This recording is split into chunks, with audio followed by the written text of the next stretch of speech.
What is up, gamers? Staxwell's back at it again today with another market watch. There's just so much going on. I feel like I need to do 3 uploads a week now.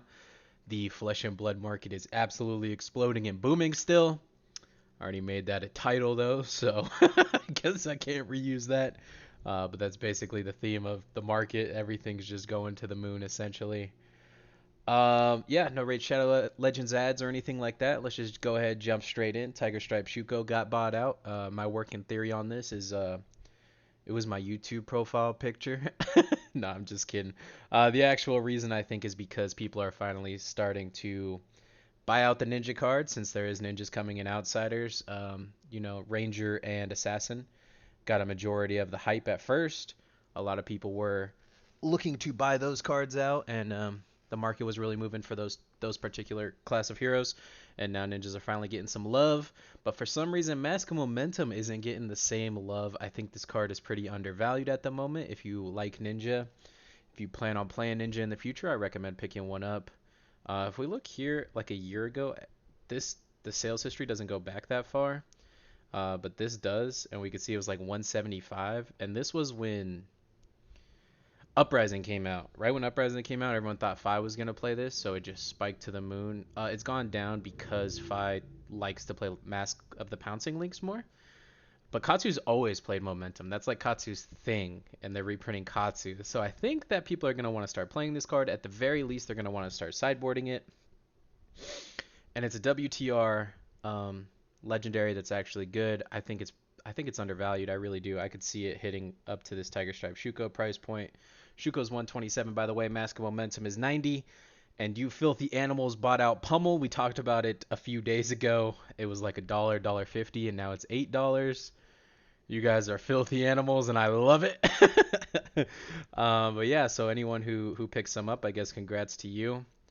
Yeah, the WTR foils are definitely drying up, and this is no exception. Emperor Cold Foil got bought out as well. Um, it used to be like 30-ish dollars. Now there's one posted for 50. I hope one of you guys can get that. If you wind up snagging that, actually let me know. And then they jumped to 70 immediately after. So let's see what the last cold foil sold for. Last cold foil was only 40. So this is already a big jump from the last sold, and this is an even bigger jump. Yeah, just kind of want to bring your guys' eyes to this. I've mentioned this several times in the video. I think this card's going to be broken one day. It is Blitz, and Blitz cards tend to have a little bit less value than CC, but I could see this card being pretty expensive one day, even for the Rainbow. Great Library of Solana got bought out as well. Just for the Rainbow foil, it's at 120, and if we take a look at the Cold foil, it is nearly $400, which is kind of insane for both of these cards' prices. But we know there's a new Light Illusionist coming, so people might want to be buying it for that. Not only that, it's just an absolutely beautiful card, and it's a Fable. People want to have all the Fables, so it's got collectability, it's got playability, it's got potential future competitiveness. It has everything you want for a safe investment, I think. Erase Face, this was in my top 5 pickups of the year video. The Rainbow Foil is about $45 now. So just we got some movement on that front. One actually sold for 40 yesterday, so this price point's pretty valid, I think. Tech Glow Plasma Pistol is up to $100 for the cold foil. Kind of insane, but Dash fans, I feel like there are certain heroes that just have a diehard fan base, like think Azalea or Levia or something like that. And Dash is one of them. Dash fans are Dash fans through and through, and they'll pay whatever it takes. We could see here that one sold nearly for 100 the other day. Crown of Provenance.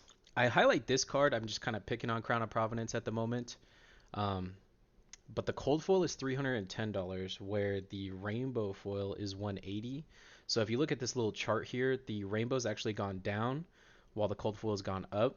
And this is a trend we continue to see in Flesh and Blood as these cards lose competitive viability. They gain collectability, so it's like kind of like nobody wants this card to play with, so they're getting rid of the rainbows, but people want this card to collect with, so they're picking up the cold foils. And so that's why every time we talk about a card and I mention that oh, the cold foil is just a little bit more, you might as well pick it up. This is a perfect example as to why I always say that. Once that card becomes a collectible card and no longer like a card people just want it just to play with it, the price always does this kind of thing very similarly. Some of the reasons that this card has kind of fallen out of competitive favor is because The only one that really plays it right now is Briar. The only hero in CC that really plays it is Briar, of those upper echelon of heroes. And even Briar's about to LL. And then moving forward into outsiders, Rangers have New Horizon or Skullbug Crosswrap or what have you. And then just have Mask of Momentum, Mask of the Pouncing Links. And then Assassins have the Mask of Perdition. So it totally makes sense that this card is going down a little bit for the Rainbow. And then the collectability of the Cold Foil is going up. So just keep this card in mind, keep this conversation in mind next time the Rainbow's like $20 cheaper than the Cold Foil. Just bite the bullet and buy the Cold Foil. It'll pay off in the long run. Eclipse is the next card I want to talk about here. It's about $30 for the cheapest copy. That's a pretty substantial jump from where it used to be. A couple copies sold for 17, 15, 16, 3 sold for $12, and this was all just at the beginning of the month, so kind of crazy to see this card almost 2x in value in such a short period of time. Uh, is this because of people having confidence in the LL format that's coming, or is this because people are playing Chain and Blitz? I honestly think it's the LL format, and that's just like based on other trends I've seen here. Like Bravo, for example, the cold foil like Marvel-ish Bravo is up to $65, which is absolutely insane. Let's just go see what it used to be here. If we filter the sales, hold on one second.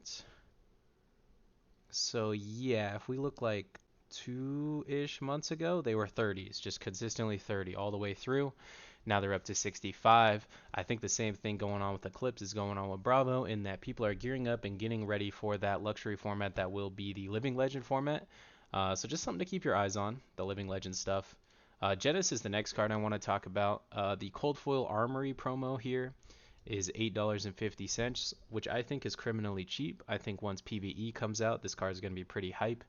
And I actually had all these cards laid out, and I was like working on what I was going to say for the video. And I actually went to Twitter and I seen this, which is Alpha Investment, like Rudy's promo card, I guess you could say. And it's a merchant equipment headpiece. So like, Jettis could just gain popularity in things like Ultimate Pit Fight, or things like that, or people might get this headpiece and then just want a way to play it, so they're gonna go and buy Jettis to match it. I think this card is probably too cheap right now, and I could easily see it going up. That's all I got for you guys today. Thank you so much for watching. Don't forget to like, comment, rate, and subscribe to help the algorithm help me out. Thank you, gamers.